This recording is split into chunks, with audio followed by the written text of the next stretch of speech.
tercer y último día del Festival Pint of Science. Muchas caras que ya conocidas de estos últimos días. Muy agradecidos todos los que estamos organizando el festival. Tanto los organizadores que hemos estado así para este caso puntual, como el resto del colectivo de Ciencia a la Carta.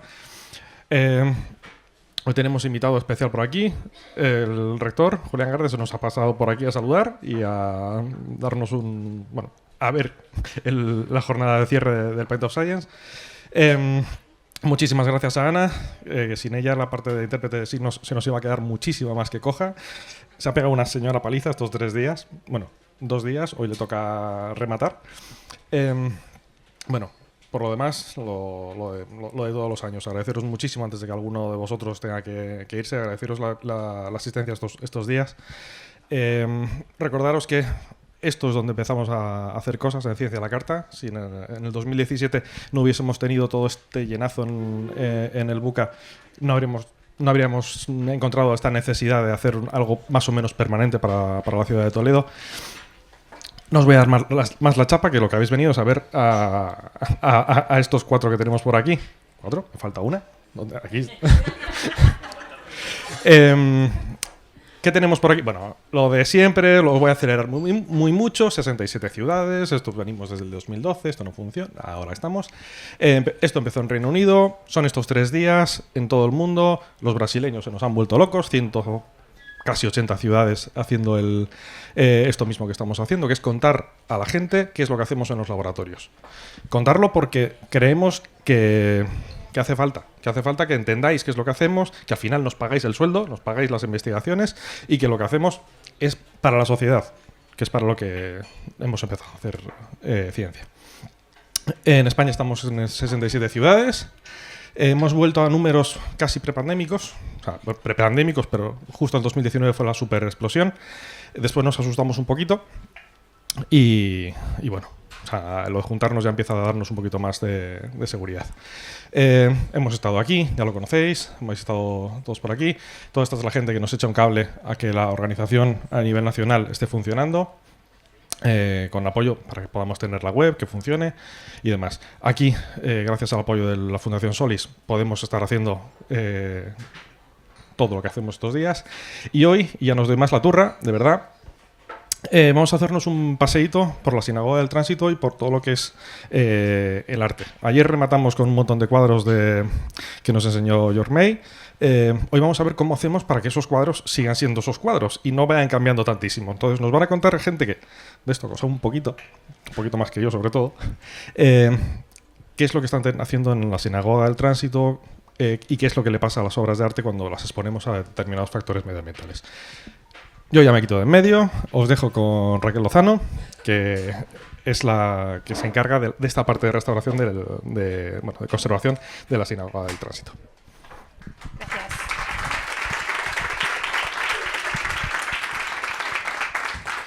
Pincho el mando y en la presentación la pones tú, ¿vale? Bueno, pues buenas tardes a todos. Muchas gracias por venir, por la asistencia. Gracias a los organizadores por preparar estas jornadas y a mis compañeros que me llamaron para participar. Y bueno, y a mis compañeros al equipo técnico del museo, que realmente esto es un trabajo en equipo y sin ellos no hubiera funcionado. Entonces, yo he venido hoy a hablar un poco de esa fusión de ciencia y arte, que es lo que da título a las jornadas de este año, y de la conservación y restauración de bienes culturales, que creo que es una preciosa manera de unir la ciencia y el arte. Para mí es una profesión maravillosa y bueno, y además eso. Vale, perdón. Entonces, bueno, para empezar quería hablar un poco de la figura del conservador-restaurador, porque no sé si es muy conocida. Es una profesión que tiene ya una larga trayectoria y que actualmente es grado universitario. Se puede estudiar por 2 vías, bien en las escuelas de conservación y restauración de bienes culturales o bien en las diferentes universidades que ofrecen esta posibilidad. Además, la mayoría de los que somos conservadores y restauradores somos también historiadores del arte, biólogos, químicos. Es una profesión con bastante interdisciplinaridad, en el sentido de que se llega a ella por muchas vías, no todos llegamos por el mismo camino. Luego, aclarar que no somos artistas, ¿vale? Nuestra creatividad no va enfocada a crear una obra de arte nueva. Nuestra creatividad va enfocada a solucionar los problemas que puede tener una obra de arte que ya está creada por otra persona y a prolongar su vida en la medida de lo posible. Luego, en relación con esto, hay un símil muy curioso que a mí me gusta utilizar, que es el de médicos del patrimonio. ¿Y por qué médicos del patrimonio? Pues porque ese lema que tienen los médicos de primum non nocere, en nuestro caso también se aplica, porque lo más importante es siempre la obra de arte y su conservación, con lo cual nosotros ese lema lo llevamos a la mínima intervención, la reversibilidad, neutralidad, etcétera, en los tratamientos que hacemos. Además, la mirada que tenemos hacia la pieza es como la mirada de un médico hacia su paciente. La observamos, le hacemos pruebas cuando podemos y nos dejan, y a partir de ahí tomamos decisiones, hacemos un diagnóstico, pensamos cuál es el mejor camino para devolverle su estabilidad, y luego hacemos un seguimiento de esas intervenciones para ver si realmente han funcionado. Tenemos un Día Internacional del Conservador Restaurador, el 27 de enero, y además trabajamos en laboratorios. Los sitios donde trabajamos se llaman laboratorios de restauración normalmente. Ahí estoy yo hace muchos años haciendo cosas. A ver, ¿qué tenemos por aquí? Vale. Además de esa interdisciplinariedad que os comentaba antes, también tenemos en nuestra formación hay una parte de formación científica bastante interesante, bastante importante. ¿Por qué? Porque tenemos que comprender de qué están formados los bienes culturales, cuál es su materia y cómo esa materia se puede degradar por diferentes vías, bien por factores biológicos, como en este caso, que tenemos que conocer qué insectos, qué fauna, qué le puede pasar a una obra de arte para deteriorarse y cómo es ese proceso. También conocemos las formas de corrosión de los metales, cómo los metales se forman y se destruyen en cierta manera, cómo es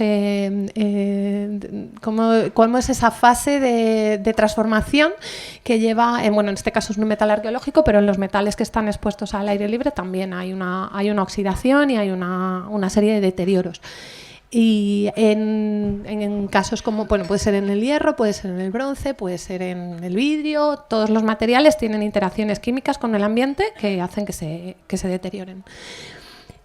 Y luego, aparte, en esa fase que os decía de médicos del patrimonio, pues tenemos también la opción, cuando nos la dan, que no siempre, de hacerles pruebas a las piezas. Entonces, esas pruebas nos sirven tanto para hacer un mejor diagnóstico, para pensar mejor qué es lo que está pasando, como para poder intervenirlas de la manera más neutral o más importante, con la mayor información posible. Por ejemplo, aquí en este caso... No, esperad, me he ido para atrás.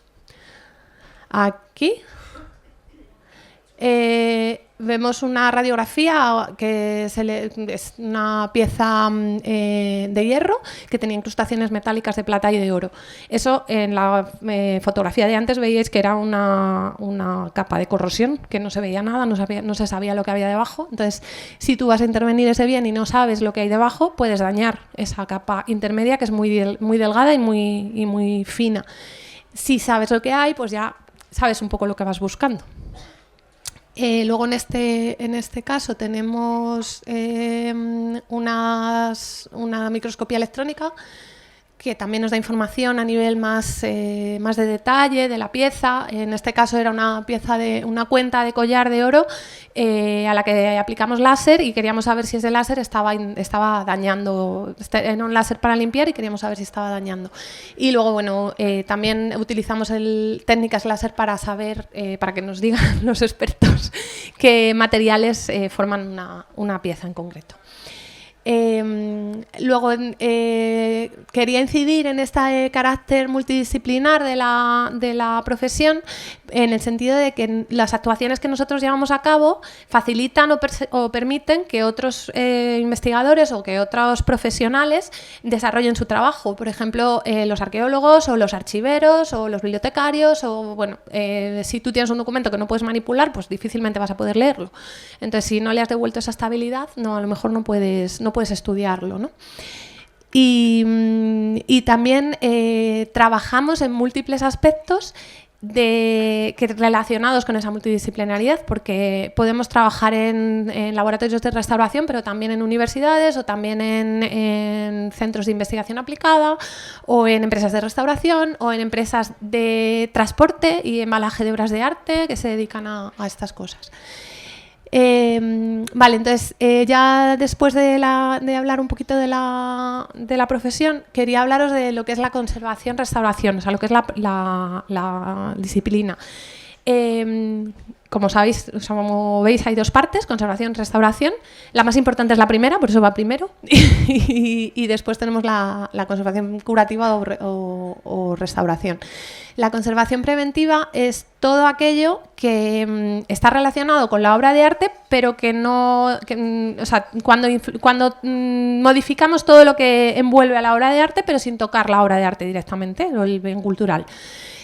Todo lo que tiene que ver con los embalajes, con las formas de exposición, con los métodos los materiales que se utilizan en contacto con la pieza, la forma de manipularla, bueno, todo, y las actividades que se hacen de mantenimiento en un edificio que pueden influir o pueden modificar el espacio en el que se encuentra esa pieza.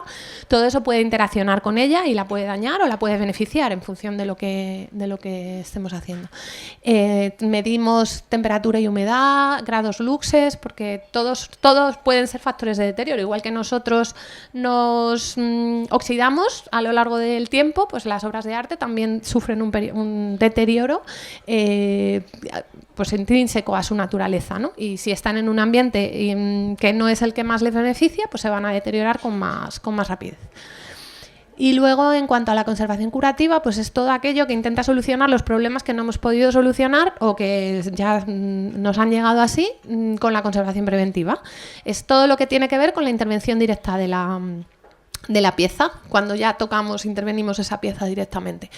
¿Qué pasa con la conservación curativa? Que estamos modificando el bien, estamos modificando el objeto de forma irremediable, o sea, ese objeto ya no va a volver a ser el mismo. Entonces, esa intervención que hagamos tiene que estar lo más documentada posible, tiene que ser lo más rigurosa posible y tiene que intentar ser lo más neutra o lo más reversible posible, porque ese objeto ya no va a ser el mismo, ¿vale? Entonces, aquí os traigo varios ejemplos, pues a veces las intervenciones a lo mejor no son las que nosotros hubiéramos elegido, nos vienen más expuestas por encargos o por las personas para las que trabajamos o por los centros en los que... Pero también hay veces que no es solamente la estabilidad de la pieza, sino también su lectura. Aquí tenemos 3 piezas arqueológicas que así vistas pues no a lo mejor no dicen nada, pero una vez intervenidas pues ya podemos ver que esto se trataba de una cantimplora. Un arqueólogo con esos 3 fragmentos hubiera visto una cantimplora, pero cualquiera de nosotros posiblemente hubiera visto 3 fragmentos de cerámica y ya está. Aquí os traigo también una pieza como la que os enseñaba antes en la radiografía, con una media limpieza. La parte de abajo es cómo te encuentras, bueno, no exactamente porque ya ha pasado por el laboratorio, pero cómo te encuentras la pieza cuando vas a una excavación, y la parte de arriba es cuando ya está intervenida y se ven todas esas decoraciones que veíamos en la radiografía pero que no podíamos ver a simple vista. Y un último ejemplo, un vaso de vidrio encontrado también en una excavación, en el estado en el que llega al laboratorio y el estado final, que, bueno, pues igual, no hay, o sea, no tiene nada que ver, ¿no? No. ¿Qué hacemos los restauradores con los conservadores restauradores en un museo? Entonces, pues a ver, bueno, yo vengo de la Sinagoga del Tránsito, como ya os han comentado, supongo que la mayoría lo conocéis, pero bueno, por dar una pequeña pincelada, es una sinagoga medieval que se encuentra en la Judería de Toledo y que es uno de los edificios más emblemáticos del medievo español. La sinagoga se conoce con el nombre de Samuel Alevi, que fue su creador, la persona que llevó a su construcción, o del Tránsito, por este cuadro que se encuentra en el Museo del Prado hoy en día, pero que en un momento determinado estuvo colgado en el arcosolio del edificio. Y bueno, pues eso, es uno de los edificios más emblemáticos de la ciudad y más conocidos a nivel del judaísmo europeo. Os animo a todos a venir a visitarla. Entonces, ¿qué hacemos los conservadores restauradores en un museo? Pues tenemos estos 4 pilares que los he puesto un poco en orden porque de mayor a menor, porque al final lo que os decía antes, lo más importante es la conservación preventiva. No sirve de nada intervenir un bien y estabilizarlo si luego lo vas a poner en un ambiente en el que se va a deteriorar. No sirve de nada restaurar un retablo si la iglesia donde está ese retablo tiene goteras y le está cayendo una gotera al retablo, porque vamos a terminar teniendo el mismo problema que teníamos antes, por mucho tratamiento antisilófagos que le hayamos dado o por mucha limpieza que hayamos realizado. Entonces, la pata fundamental de esta mesa es la conservación preventiva. Y bueno, pues aquí os he traído un par de imágenes, no sé qué tal se ven, pero bueno, del último montaje que hemos realizado en el museo. Entonces, como os decía, es que conservación preventiva es todo, desde la forma en la que manipulamos los objetos a los materiales que utilizamos, la forma en la que los exponemos, la luz a la que los sometemos, el tiempo que están expuestos, todo lo que tiene que ver con los objetos. En conservación curativa, pues en los museos también intervenimos cuando es necesario. Pues no sé, aquí en este caso un par de libros que tenían daños, que cuando vemos que algo corre el riesgo de deteriorarse más, pues intentamos estabilizarlo. También intentamos hacer investigación dentro de la medida de nuestras posibilidades. Y luego intentamos difundir todo esto que hacemos pues con estas charlas o con, bueno, como esta que os he puesto aquí, que hicimos en la universidad también con ellos. ¿Y de dónde nace esta nueva mirada que veníamos a contar hoy? Pues a ver, nos tenemos que remontar al año 2015. En este año se eliminaron unas telas que cubrían los muros de la Sinagoga del Tránsito desde los años 60 del siglo XX. Eran unas telas de seda, con una decoración muy, muy significativa. Y al eliminar estas sedas, se vio que en el muro oeste, que es este que tenemos aquí al fondo, ahí, esa zona de ahí, que se ven 3 vanos, esos 3 vanos estaban semicubiertos por unos estores que no dejaban ver su distribución y su decoración. Al quitar esos estores, se vio que el equipo técnico que estábamos entonces, vimos que esos vanos eran iguales que los de la Galería de Mujeres, que no sé si la tenéis en la cabeza, pero tienen la misma distribución, la misma decoración, es el mismo tipo de espacio, ¿no? Esos vanos siempre se habían visto como algo posterior a la construcción de la sinagoga, no se creía que fueran coetáneos, se pensaba que era una cosa, un añadido posterior de la época en la que la sinagoga se convirtió en iglesia, porque a los pies de esos vanos había un coro, el coro alto que hay en muchas iglesias, y que se pensaba eso, que era un espacio añadido posteriormente. A nosotros nos pareció que aquello era un poco raro, porque para empezar los vanos, como veis, tienen una potencia bastante interesante, o sea, no se abren así fácilmente 3 vanos de ese tamaño en un muro de esas dimensiones, pero más allá de lo que podíamos hacer a nivel de investigación, de conocer los documentos que nos hablaban de la sinagoga nos faltaba información, ¿vale? Entonces, en 2018 vamos a la ciencia y el arte, unas jornadas que se desarrollan de forma bianual normalmente, y conocí al equipo de Marta Castillejo, en el que estaba Miquel en ese momento, en el Instituto Blas Cabrera. Me gustó el trabajo, me pareció interesante el trabajo que hacían, y les propuse que por qué no hacíamos una colaboración, a ver si conseguíamos dilucidar qué pasaba con aquellos 3 vanos que a mí me preocupaban. Entonces, en 2021 iniciamos esta colaboración. En un principio les llevamos varias muestras de fragmentos sacados de esas mismas yeserías que estaban en los vanos y otros de excavaciones que se habían realizado en el museo. Y ellos los analizaron, que es lo que os va a contar luego Miquel, y luego después vinieron al museo a hacer también una toma de medidas. Paralelamente a todo esto, también contactamos con un equipo de investigadores, porque al final, claro, a veces tienes que salir del museo o conocer a otros especialistas que te complementen lo que tú lo que tú conoces, porque no sabemos de todo, ninguno. Y bueno, este equipo liderado por María Ángeles Utrero, del CSIC, cuando nosotros les planteamos el tema, ellos nos dijeron que realmente no había que estudiar solamente esos vanos, sino que había que estudiar todo el edificio, que había que entender cómo había sido el edificio, cuáles eran los cambios que había tenido a lo largo de su historia para poder tener una visión más completa, ¿no?, del monumento. Luego, pues, más o menos en la misma época, a través de Miquel, conocimos a Ana y a Susana y también las enredamos para que vinieran a la sinagoga.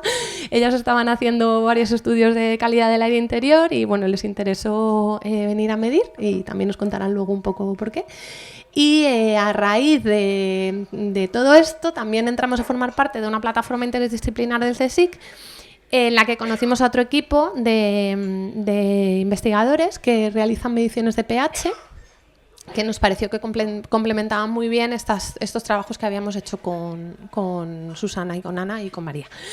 Y entonces, ¿qué viene ahora? Pues bueno, aparte de seguir en esta plataforma interdisciplinar del CSIC, en la que hemos aprendido un montón, hemos conocido a gente muy interesante y pensamos que es muy, muy productivo, tenemos varios proyectos abiertos. Uno de ellos en el que colaboramos con la universidad, con las compañeras de la universidad, para identificar cuáles son los factores de alteración que tiene la plata y qué pasa con el ambiente que rodea la plata, cómo interacciona eso para que la plata se oxide o se sulfure, mejor dicho. Y luego también vamos a seguir colaborando con el Instituto de Historia del CSIC, con el que estábamos haciendo las mediciones de pH, con este proyecto de mediciones y con otro más relacionado con el tema de la conservación y cómo la sociedad entiende la conservación y bueno. Y además nos han concedido este año, que es la primera vez que lo solicitamos, un proyecto ERIS, un proyecto europeo para conocer el estado de los muros del edificio, que tienen muchas humedades, y para ver qué soluciones se le podrían dar a esas humedades. Y bueno, por mi parte nada más, espero no haberles aburrido mucho. Y le cedo la palabra a Miquel, que os va a contar lo que...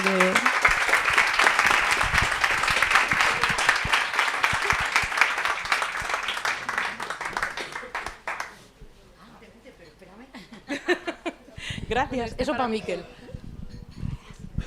Ven acá para acá. Bueno, ni una tarde sin su marrón. Yo esto no lo tenía que hacer, pero me ha tocado. Y no pasa nada, ¿verdad? Porque tú y yo nos conocemos desde hace 1500 años y entonces da exactamente igual, veintitantos.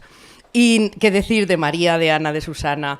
Raquel era la única que no había conocido ni tampoco había oído nunca hablar y chica, me ha encantado, me ha gustado muchísimo. Me hace defender eso que yo siempre digo, y es que de la interdisciplinariedad es de donde salen todas las cosas chulas. Cuando hablas con otros científicos y compartes conocimiento y sumas lo que sabe cada uno, nunca es el doble. Siempre es, si son 2, un poco más del doble. Si son 4, un poco más de 5. Y así, ¿verdad? Entonces, bueno, Miquel está en Ciencia a la Carta desde el principio, desde el primer día. Él es físico y ahora mismo está en la UNED. ¿Él es de física interdisciplinar? Sí. Vale. En la UNED de física interdisciplinar y trabaja con láseres. Y hace cosas que, bueno, a los que vemos un láser y decimos, bueno, mira, qué chulo un láser. Pues él trabaja en la interacción láser-materia. ¿Me equivoco? No. Vale. Pues trabaja en la interacción láser-materia y claro, pues eso... con los materiales de un museo, pues tiene su secreto. Entonces, bueno, él va a seguir hablando del trabajo de este fantástico grupo, en el que, bueno, que yo sepa, así de nosotros estáis 1, 2, 3, 4, ¿me equivoco? 5, pero que seguro que sois más de 10. Sí, hombre. Sumáis más de 10. Venga, os dejo con Miquel.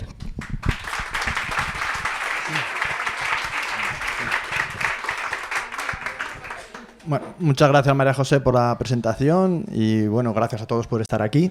Entonces voy a seguir con lo que ha contado Raquel y vamos a ver.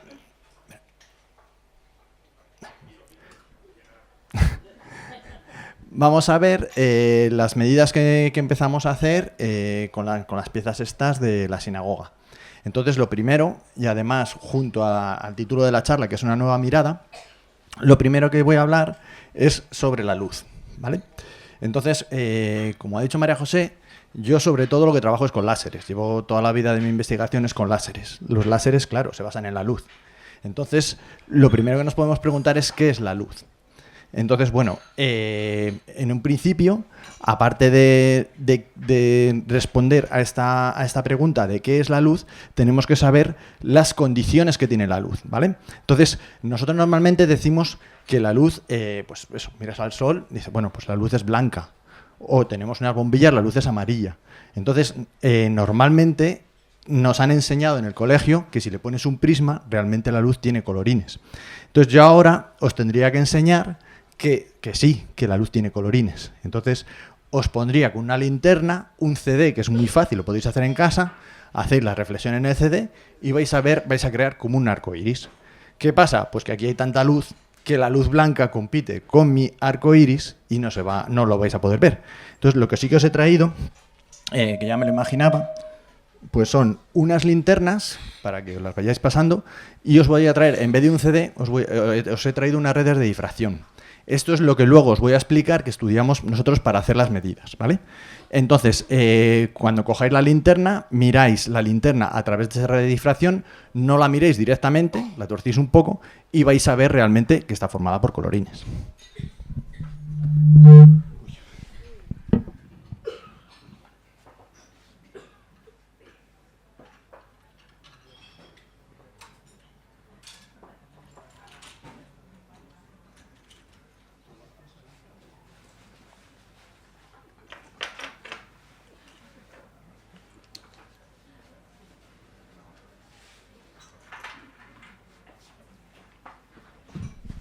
Entonces, vais mirando esto y, por otro lado, seguimos con las propiedades de la luz. Entonces, bueno, decimos que la luz es una forma de energía que producen y emiten algunos materiales u objetos a los que llamamos fuentes luminosas.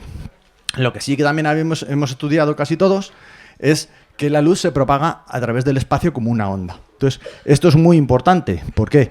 Porque, como os he dicho, tenemos diferentes colores dentro de la luz. Estos colores dependen de lo que llamamos la longitud de onda. Cuando tenemos una onda, podemos decir que tiene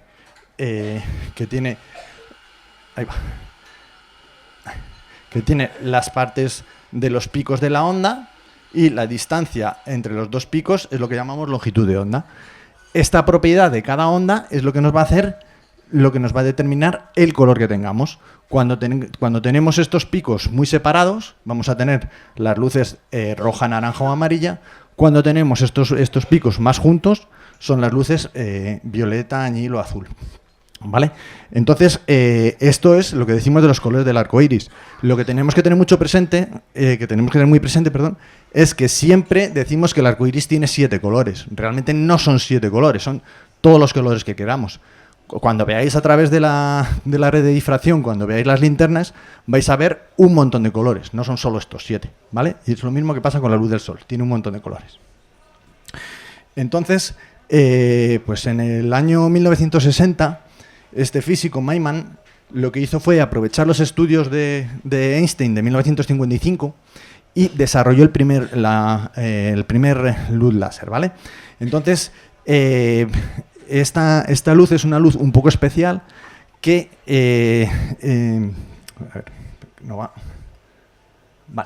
que tiene muchísimas aplicaciones. Como ha dicho María José, las aplicaciones más conocidas pues son la Wii o los lectores de CDs, el cortado o el marcado láser, el lector de código de barras, los punteros, aunque ahora ya son más modernos y realmente no son punteros láser, pero bueno, tenemos las operaciones de ojo que incluso son más famosas todavía, la depilación láser. Últimamente también está muy de moda lo de los coches autónomos y a nosotros lo que nos sirve mucho es para investigar. Entonces ya os digo que yo llevo desde que acabé mi tesis, bueno, no, desde que acabé mi carrera, estoy estudiando con láseres. Entonces este, por ejemplo, es un láser de laboratorio y esto sería una de las aplicaciones. Aquí ponemos un material y lo irradiamos con el láser y podemos obtener bastantes propiedades, nos da bastantes propiedades de ese material. Entonces, las propiedades, ¿por qué el láser es importante? ¿Qué propiedades tiene? Dice, bueno, lo primero es monocromático. El láser solo tiene un color. No es como la luz blanca que os digo, que tiene un montón de colores. Los láseres, si tenemos los punteros, pues tenemos punteros, por ejemplo, tenemos punteros que son verdes o punteros que son azules. Este se ve poco, pero bueno. Los típicos punteros que son rojos, los punteros de señal, de marcar en las diapositivas. Otra propiedad importante que tienen los láseres es que es direccionable. ¿Qué quiere decir que es direccionable? Pues que va solo en una dirección. Está muy confinada su dirección. Si cogemos el láser, aquí veis que hay un puntito. Si yo voy, bueno, es que no sé si se va a ver, pero donde yo apunte es un punto un poquito más grande. Si yo, por ejemplo, tengo una linterna, la linterna se va a ir abriendo la luz, o lo mismo la luz del sol, se va abriendo en todas las direcciones, ¿vale? Entonces, esto también va a ser muy importante a la hora que lo utilicemos para analizar los materiales. Y luego, una propiedad que a nosotros nos va a sonar muy rara y no nos va a valer, bueno, a ver, en general no nos va a decir nada, es la coherencia. Esto lo tengo que explicar porque esta es la propiedad importante para que se dé el láser. Para que tengamos una luz tan intensa. Si yo tengo una linterna normal, la luz no es muy intensa. Tú iluminas un material y no pasa nada. Sin embargo, al tener yo la luz coherente, que lo que quiere decir es que estas ondas que forman la luz que hemos dicho antes, están todas exactamente en la misma fase, o sea, los picos de todas las ondas están en la misma posición y los valles de todas las ondas están en la misma posición, esto hace que esta luz se pueda amplificar muchísimo. Entonces, vosotros veis aquí, tenemos los punteros. Cuando yo ilumino con un puntero un material, prácticamente no pasa nada. Si yo hago un láser un poquito más especial, sobre todo los que utilizamos nosotros, que lo que hacemos es, en vez de que esté todo el rato iluminando mi láser, lo que voy a hacer es concentrar la energía de mi láser en pulsos muy pequeñitos. Solo voy a mandar la luz de vez en cuando. Y además, de vez en cuando va a ser en espacios muy pequeñitos de tiempo. Es una palabra un poco rara. Normalmente no se utiliza. Bueno, ahora se utiliza más también con lo de los nanoplásticos y cosas de estas. Entonces, el tiempo que dura el pulso de un láser es de nanosegundos. ¿Qué quiere decir? Pues que solo durante 1000 millones de veces menos que un segundo es cuando estoy iluminando. ¿Vale? Entonces, lo que hago es concentro tantísimo esta energía que lo que puedo hacer es dañar el material, arrancarlo. O sea, es una interacción diferente con el material que el que se produce. Otra propiedad también que tiene el material cuando yo ilumino con cierta luz, sobre todo también con el láser, incluso os voy a enseñar que también pasa con luz ultravioleta normal, es la fluorescencia y la fosforescencia. En este caso, este es lo que llamamos el diagrama de niveles, son niveles de energía. No os preocupéis mucho, eso es como la energía que tiene un átomo. Entonces, cuando nosotros irradiamos estos átomos, de una manera especial, lo que hacemos es le damos más energía. La energía de mi láser se pasa a estos átomos. Cuando se pasa a estos átomos, pueden perder esta energía sin hacer nada, que es lo que llamamos ahí sin emisión, o pueden perder esta energía dando luz. ¿Qué es lo que ocurre? Pues que la luz, la energía que yo le doy, me la devuelve con otra luz de distinto color. Entonces, por ejemplo, seguro que a la gente más de mi edad no suena esto.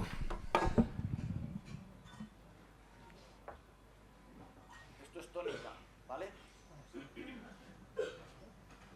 Si yo ahora le doy luz, un poco especial, que es ultravioleta, fijaos.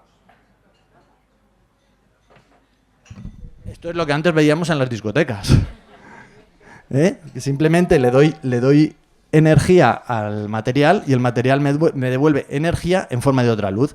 Esto también, por ejemplo, tenemos aquí, esto es fluoresceína. Esto es lo que se utiliza en los oculistas para estudiarnos el fondo de ojo, la córnea.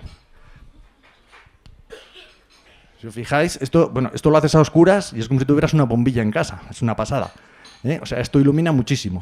¿Qué hace? Pues coge la energía que yo le estoy dando con la linterna y me la devuelve iluminando, o sea, dando luz. Esto que pasa con la luz ultravioleta también pasa, y sobre todo, mucho más especialmente, con el láser. Si yo, por ejemplo, aquí tengo dos botes, vosotros veis que son transparentes los dos, ¿vale? ¿Para qué me sirve el láser? Pues porque yo ilumino los botes que son transparentes con mi láser.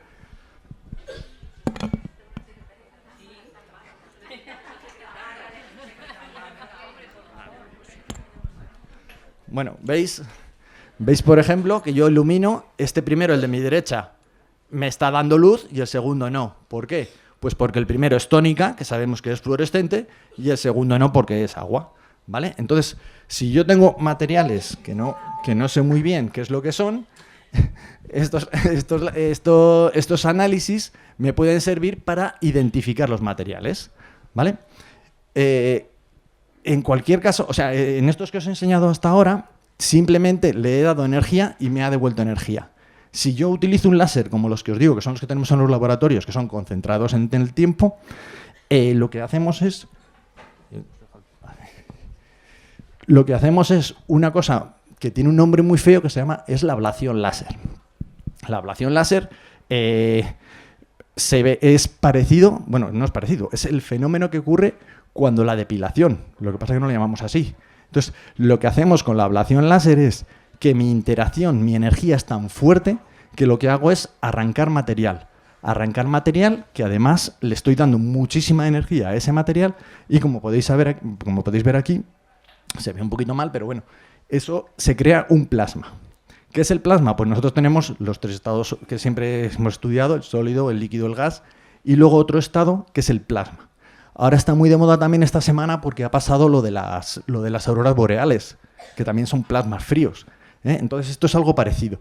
Si os fijáis, normalmente tienen un puntito en el centro, ahí es justo donde yo le pego con el láser. Él saca todo el material, va arrancando material, este material emite una luz, pero además es que le está haciendo agujeros, estamos arrancando material. Pero si yo estudio esta luz, yo puedo saber qué material es, porque si os fijáis abajo, que viene el nombre de los materiales, tenemos plata, aluminio, dióxido de titanio y sulfuro de zinc. Estos cuatro materiales tienen el color del plasma es muy diferente, ¿vale? Entonces, si yo estudio con una cosa parecida a las redes de difracción que os he pasado, hago el estudio de estos colores de los plasmas, pues soy capaz de discernir qué materiales tengo. Eso es lo que vamos a utilizar para cuando vayamos a la sinagoga. Entonces, bueno, con lo que ha contado Raquel, lo primero que nos hizo, bueno, nos explicó lo de los vanos, esos son los 3 vanos del muro oeste, y nos trajo 2 muestras que venían de unas excavaciones y una muestra que consiguió sacar de las ventanas, que estaba un poco suelta.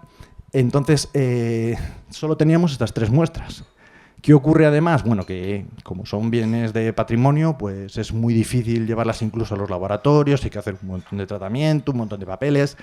Entonces nosotros no teníamos más que estas 3 muestras para estudiarlas.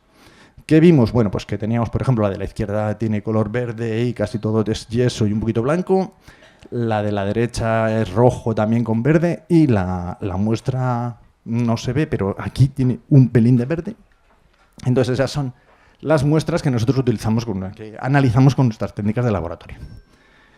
Esto que tenéis aquí, que es un montón de líneas, que es un caos, esto es simplemente analizar un plasma como los que hemos visto antes, con esa red de difracción, bueno, más potentes, sacamos todas las líneas y nosotros sabemos cada línea a qué elemento pertenece.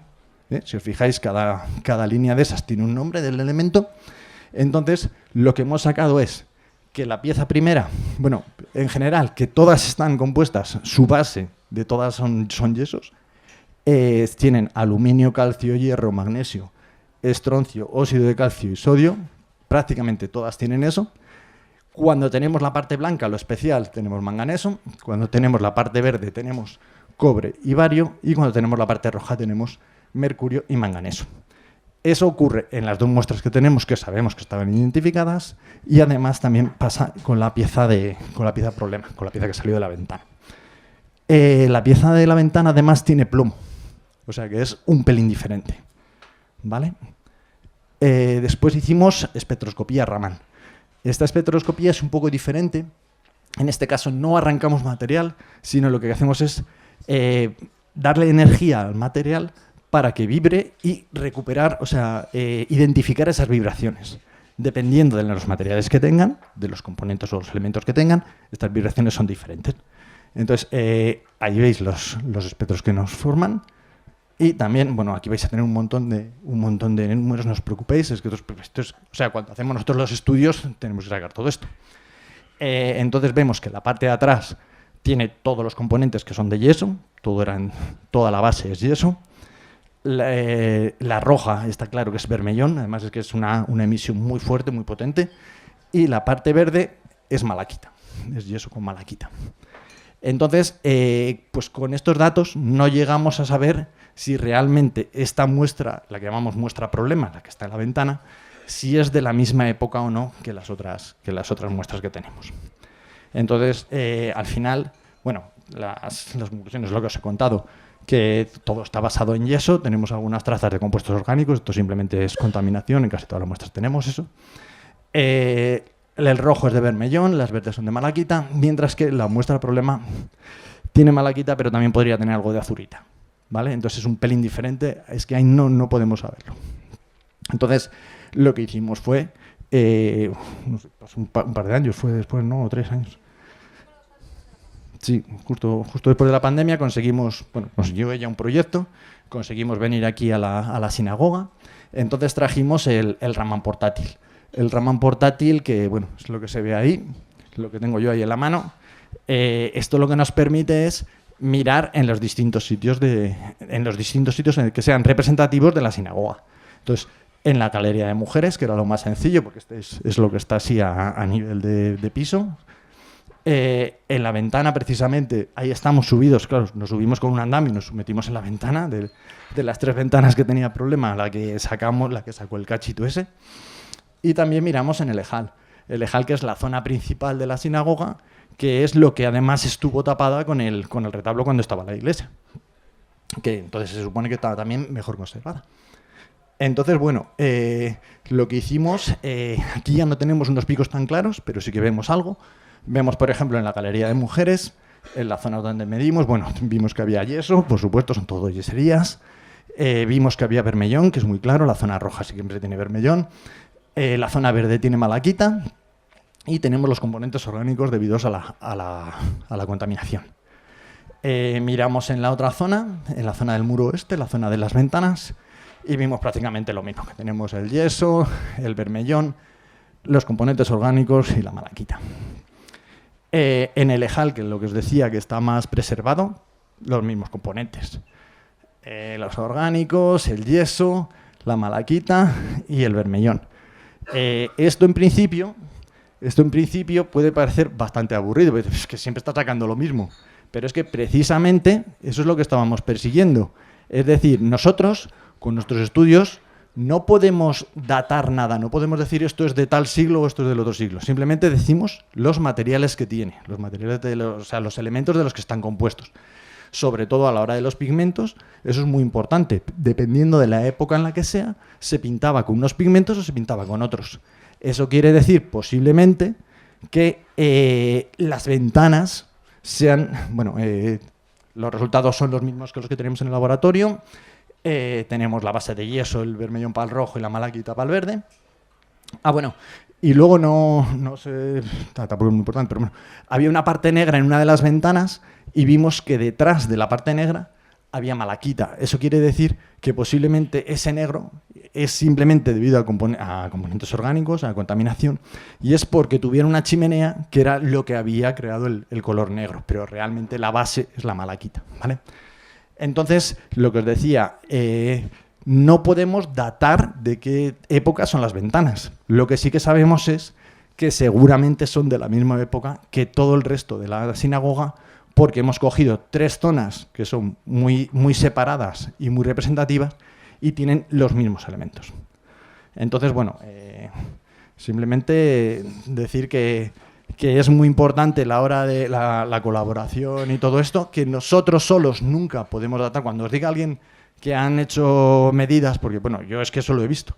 Además pasó, por ejemplo, en una cueva de cerca de Vitoria, yo soy de Vitoria, en una cueva de cerca de Vitoria, pues llegó un tío y dijo que es que sabía que había unas pinturas rupestres que eran de, no sé de qué año, pero que sabía que eran rupestres y qué tal. ¿Qué pasó? Se hicieron un montón de estudios, estudiaron los elementos, sí, perfecto, son rupestres porque son de esa época. Le descubrieron que las había falsificado, ¿por qué? Porque él tenía conocimientos de esto, lo había pintado exactamente con esos pigmentos, para envejecerlas le dio con un estropajo y se vieron las fibras del estropajo. Si no se puede detectar de la época en la que es. Simplemente le pillaron porque había fibras de estropajo. Entonces, bueno, que lo que os decía, que nosotros los científicos no podemos nunca decir esto es de esta época, esto es de esta época. Entonces necesitamos, además, bueno, que ahora mismo se ha creado las ciencias del patrimonio. Nosotros, el proyecto, por ejemplo, bueno, ya me he ido ya. El proyecto europeo que teníamos es Hyperion HS. HS viene de Heritage Science, que es de las ciencias del patrimonio. Hay muchísimos proyectos europeos, los que ha contado ella también, que incluso que tú puedes pedir para que vengan a estudiarte algo o lo que sea. Se está creando ya la mezcla de las ciencias y el patrimonio. Y nada más.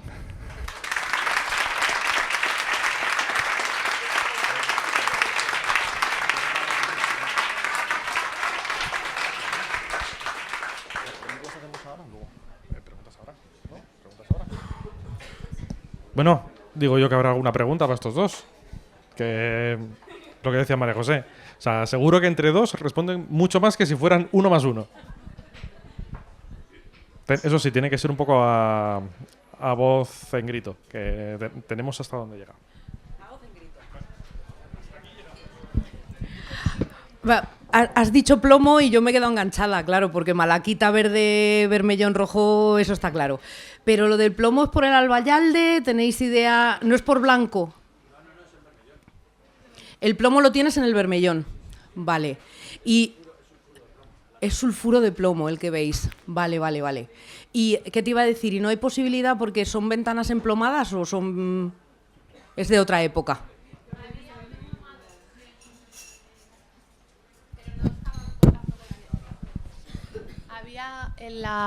Los vanos estos, en el año 2015, vimos que tenían un emplomado detrás, pero estaba detrás de las yeserías.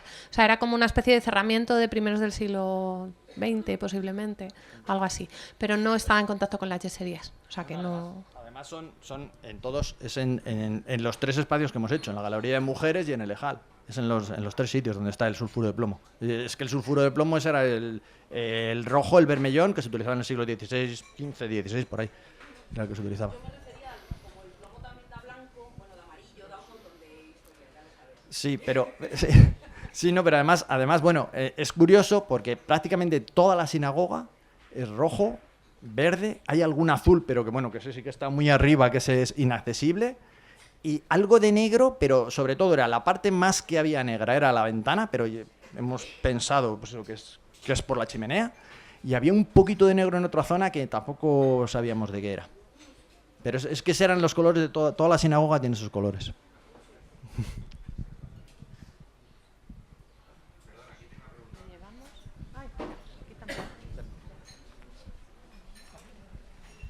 Que yo me pregunto que por qué al apuntar con un láser o con una linterna, cada vez que la luz llega cada vez más lejos, ¿por qué la luz se va ampliando en vez de como quedarse en un espacio normal, quieto?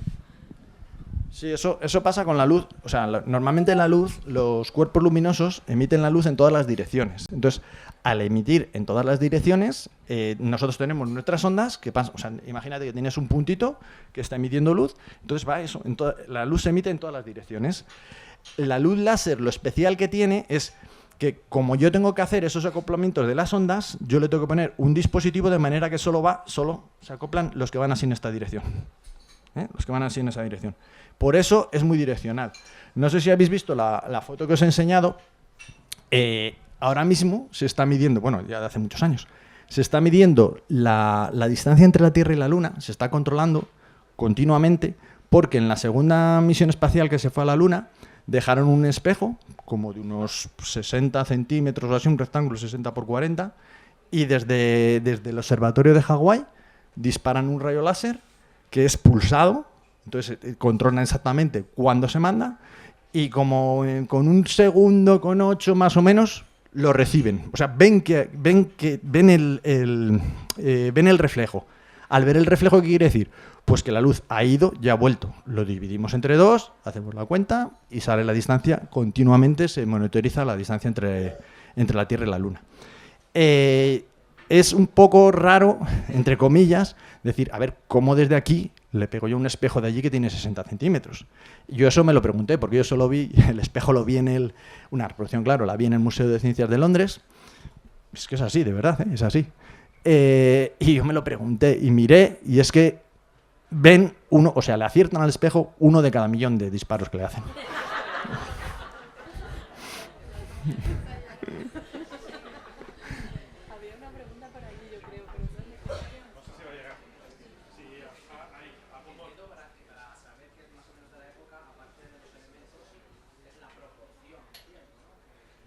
Sí, a ver, el yeso normalmente da igual, porque tú ves que tienes los componentes del yeso, que es el carbonato cálcico ese, y a veces hay también un sulfato cálcico.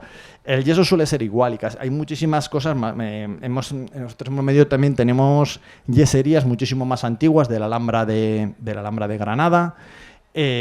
Más moderno, no sé si hemos medido algo, pero normalmente las yeserías, que son todas estas que tienen los dibujillos y todo eso, que hay muchísimo, sobre todo mozárabe, judío y todo eso, aquí en Toledo hay muchísimo, claro. Eso suele ser yeso. La proporción, bueno, lo que decía María José también, es que los colores se pueden obtener de muchas formas, porque por ejemplo el blanco puede ir con un plomo, puede ir con dióxido de titanio, puede ir con óxido de zinc. Entonces el rojo, antes, pues eso, en el siglo XV, XVI, XVII se utilizaba el vermellón, no se sabía que era tan contaminante, que era tan perjudicial. Cuando se supo que era tan malísimo, se cambió a otros colores. El azul, por ejemplo, no sé si habéis oído, el azul que era el que había, empecé que era el azul de índigo o algo así, que antes era carísimo fabricarlo y, por ejemplo, solo se empleaba en las representaciones de las vírgenes. Eran los que tenían el manto azul, era porque realmente tenían dinero. Era carísimo. Entonces después pues, se ha descubierto que hay otros pigmentos, como el azul de Prusia, que brillan menos, pero que hacen prácticamente el mismo efecto. Entonces es muchísimo más barato. De todas maneras, bueno, en relación a lo que él decía, lo que estaba diciendo él, los pigmentos azules además son de los que más se alteran. Los azules y los verdes suelen ser los que más se alteran. Entonces llegan normalmente ennegrecidos o enmarronados o cambian bastante. Ese es uno de los más estables, por eso los mantos estos de las vírgenes se mantienen ahí brillantes, pero es verdad que se alteran mucho. De todas maneras, el tema de la datación, o sea, esto fue una cosa combinada, como os comentaba. Esto era una parte del estudio. Luego, aparte, se hizo un estudio documental de esa documentación que nosotros ya habíamos consultado, pues hubo una como más específico, un compañero que se llama Alejandro, que buscó toda la documentación que estaba relacionada para ver realmente que si había alguna mención en algún sitio a esos vanos, a ese coro alto. Y luego además se hizo el estudio arqueológico. Entonces, la fusión de todo eso es lo que nos da la certeza de que esa zona del edificio es original. De hecho, no solamente los vanos son originales, también lo era el coro, que lo quitaron a primeros del siglo XX. Se pensaba que aquello era un añadido posterior, un añadido en la época de Iglesia, y lo desmontaron. No desmontaron el arcosolio, que también se sabía que era de la época de Iglesia, pero el coro sí lo desmontaron. Y ese coro, hoy sabemos que sí que era original, es gracias a este estudio. Porque no solamente porque, bueno, ya en su día hubo voces que lo dijeron, de que había semejanzas, hay una zapata en el Museo Arqueológico Nacional, que proviene de ahí y que es igual que las zapatas que tenemos en el resto tanto en la techumbre como en esta zona de los canecillos de madera de los vanos. Y aparte, en el estudio arqueológico se vio que María Ángeles nos contó que en los años 80 se hizo una restauración del edificio para para adecuarlo al uso de museo, y ahí se hicieron muchos cambios en el edificio, y entre ellos se eliminaron las cabezas de las vigas que estaban encastradas en el muro, en ese muro de oeste. Había unas cabezas de vigas que correspondían con la estructura que al interior hubiera sido el coro. Solo quedaban esas cabezas de vigas, pero se las cargaron en el año 80.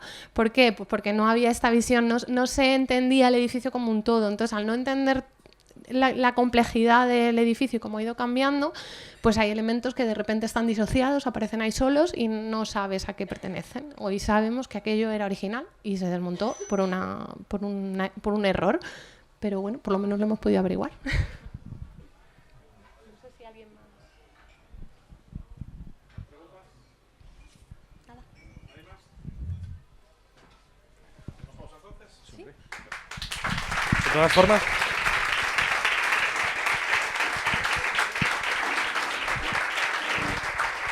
bueno, de todas formas, les vamos a pagar lo mismo porque si les asaltáis, les preguntáis, contestan igual, ¿vale? Bueno, nada, nos vamos a tomar unos minutillos para descansar, para hacer caja ahí en esos señores que están detrás de la barra, y volvemos dentro de un ratito con otras dos que nos van a... Ya he perdido a una. Yo tenía dos ponentas, de verdad, o sea, no sé dónde se ha metido la otra, que van a contarnos un poco de... Luego lo hablamos.